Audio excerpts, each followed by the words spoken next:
It was supposed to cost $77 million, but Hamburg's glittering concert hall ended up swallowing nearly $900 million. Towering 108 meters, about 354 feet above the Elbe River, the futuristic Elbphilharmonie boasts 1,000 individual curved glass windows, each thicker than a car windshield, and features the longest curved escalator in Western Europe at 82 meters, around 269 feet. Inside, it took over 10,000 custom-carved acoustic panels just to achieve acceptable sound. Yet construction stalled for years, budgets spiraled out of control, and taxpayers watched helplessly as their money vanished. At one point, each toilet brush cost $300. How did Hamburg's dream project turn into one of Europe's greatest financial embarrassments? And who was really to blame for this spectacular disaster?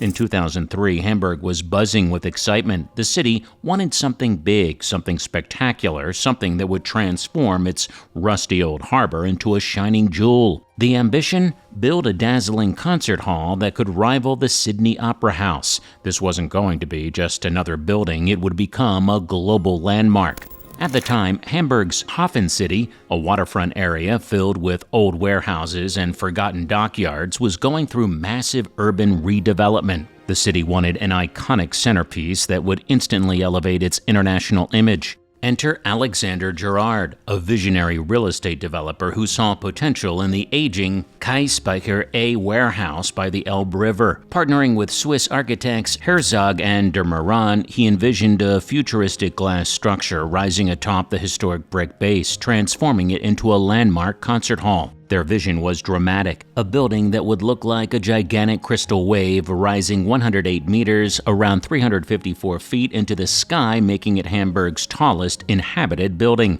By 2004, Hamburg's government took over, convinced of the immense cultural and economic benefits. Everyone believed the construction would be quick and straightforward. Initial estimates suggested a modest cost of around $100 million. Hamburg officials confidently declared it would be ready by 2010.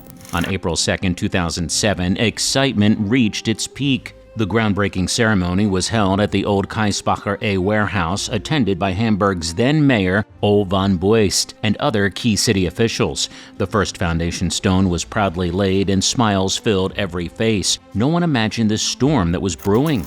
But soon, serious trouble appeared to be on the horizon. The first alarm came only a year later.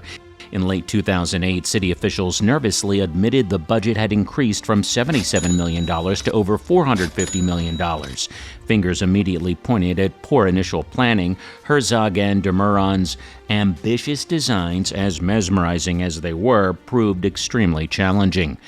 The building's intricate glass facade was composed of about 1,000 individually curved windows, each meticulously engineered, averaging 48 millimeters, around 1.9 inches thick, thicker than most car windshields. Producing, transporting, and installing them required unprecedented precision, causing repeated delays. Each window was custom-made, and even the slightest misalignment meant starting over, a nightmare for both cost and schedule.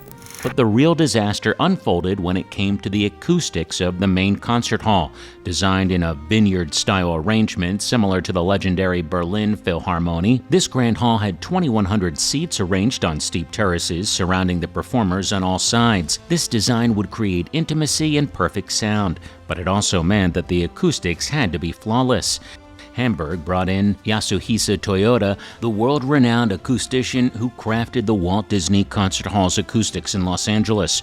Toyota's acoustic design called for around 10,000 individually shaped drywall panels, each micro-engineered by computers to precisely direct sound waves. This complex process proved staggeringly difficult and costly, with specialized machines carving each panel into a unique shape. The hall even required an extraordinary hanging structure, suspending the entire 12,500-ton auditorium from a steel framework attached to the 700-ton roof, a groundbreaking and expensive engineering challenge. Costs escalated further because of unexpected structural changes mid-project. Initially planned to include 2 main concert venues, the city decided late to add a third, smaller hall for educational programs. This seemingly small adjustment increased the building's gross floor area by a staggering 42%, completely derailing the original budget calculations. Confusion between city planners, architects, and contractors intensified. Project timelines dissolved as disagreements piled up, and construction completely halted for nearly 2 years between 2011 and 2013 amid fierce disputes over who was to blame. As frustration grew, every new revelation angered the public even more. Taxpayers discovered their money was being spent on extravagant items far beyond what anyone expected. Outrageous examples emerged, including $320 spent on each toilet brush. Even basic necessities seemed luxurious beyond reason. The building's primary escalator, nicknamed the Tube, became infamous. At 82 meters, around 269 feet, it was Western Europe's longest escalator, and it was covered entirely with thousands of tiny glittering mirrors, turning a simple ride into an expensive art installation. People wondered openly whether their taxes should fund such excess. By 2012, the budget ballooned again, this time surpassing €500 million or about $650 million. Public patience wore thin, politicians scrambled to blame each other, while investigations criticized nearly everyone involved. Project coordinator Hartmut Wegener was even dismissed for alleged mismanagement. Lawsuits piled up, and construction firm Hochtief was accused of submitting unrealistically low initial bids and then struggling to complete tasks on schedule, especially with the steel structures. The project was turning into a costly nightmare, something the city never anticipated. As costs skyrocketed past $789 million by late 2013, Hamburg faced tough questions. Was the city's ambition worth this gigantic financial burden? Could the Elbphilharmonie ever recover its reputation from this disastrous process? Local opposition parties demanded official inquiries, turning the whole affair into a citywide scandal. Yet despite the chaos, Hamburg persisted. Construction resumed slowly. Officials pushed forward, desperate to rescue the city's tarnished pride. Finally, on October 31, 2016, over 6 years late, the project was declared complete. But the final cost was astonishing, approximately $900 million. Hamburg had built its iconic landmark, but at what price? Critics mocked Hamburg, labeling it a financial fiasco and one of Europe's most embarrassing megaprojects. But Hamburg officials argue that the building would soon redeem itself, becoming the city's signature landmark.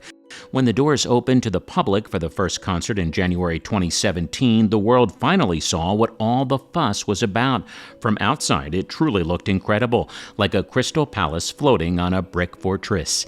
The interior was equally astonishing, from the curved escalator rising gently toward the breathtaking view on the 8th floor plaza, where visitors could gaze across Hamburg's harbor, seeing spires and cranes against the backdrop of moody skies. The main concert hall was unlike anything before. Instead of a standard rectangular layout, visitors sat around the performers in steep terraced vineyards, no seat further than 30 meters from the stage. The 2,100 seats, arranged meticulously, gave everyone the feeling of intimacy. Acoustics were sharp and clear, although some critics argued that they were perhaps too clear, calling the sound harsh and unforgiving. During one concert, audience members even shouted at a singer that they couldn't hear him clearly. But despite its flaws, the Elbphilharmonie became a success in ways no one predicted. People fell in love with its beauty, even if they resented the cost. Locals started to embrace their Elfie. Within a short time, the controversy faded, replaced by admiration. Hamburg had gained a striking global symbol, a glittering giant that turned heads from every corner of the globe. Today, as tourists snap photos and audiences fill the hall, the Elbphilharmonie's spectacular presence might be washing away memories of the chaotic past. But deep down, Hamburg knows this landmark will always be remembered, not just for its beauty, but for its disaster it once was. But if spending nearly $900 million on a concert hall seems outrageous, wait until you discover the $8 billion airport disaster in Berlin. Once envisioned as a shining example of German efficiency, Berlin-Brandenburg Airport quickly turned into one of Europe's greatest infrastructure embarrassments, with over 120,000 critical defects, endless delays, and a price tag that kept climbing. Click on the screen right now to watch our video inside Berlin's airport, the $8 billion disaster. If you enjoyed uncovering the truth behind Hamburg's Opera House disaster, subscribe for more jaw-dropping engineering tales.